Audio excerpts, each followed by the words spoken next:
எங்க வீட்டுக்கு நேத்து ரோட்ல இந்த நாய்க்குட்டி தவிச்சு போய் நின்னுட்டு இருந்தாங்க. அதனால என்ன பண்றது, யார் நாயினே தெரியலையே, ஐயோ ஏதாவது நாயெல்லாம் கடிச்சிருமே அப்படின்னு சொல்லி பயந்துட்டு இருந்தோம்.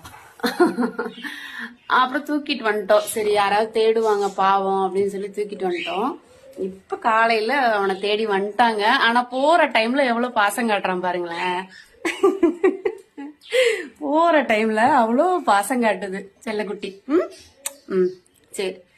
நேற்று வெளியில இருந்திருந்தா அத்தனை நாயும் கடிச்சிருக்கும்.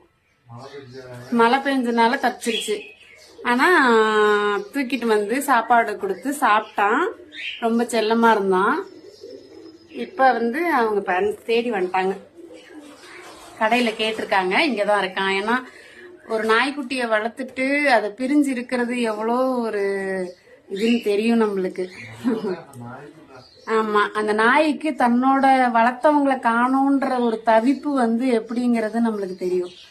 அதனால தேடி வந்தாங்கன்னா பத்திரம் பண்ணி கொடுத்துடலாம் அப்படின்னு சொன்னோம். இங்க பாருங்களேன், ஆமா அழுகிற மாதிரி பண்ணுது. குட்டிமா சத்தம் கேக்குதா? இங்க வந்து பாரு மாமா. நாங்க நேத்தே சொல்லிட்டு இருந்தோம்னா, விட்டுட்டு போனாங்க எப்படி தவிக்கிறாங்களோ தெரியலையே. சரி சரி சரி சரிங்க. எப்படி நான் வந்துச்சு? அப்படியா? உள்ள வாங்கண்ணா, உள்ள வாங்க, உள்ள வாங்க. பாருங்க எப்படி இப்பதான் என்கிட்ட ரொம்ப பாசமா இருந்துச்சு. போய் நீலிக்காடு வேப்பங்காடு அங்க அனுபவம். சரி சரி சரி, உள்ள வாங்கண்ணா. ரொம்ப தேங்க்ஸ். சரி உள்ள வாங்க வாங்க.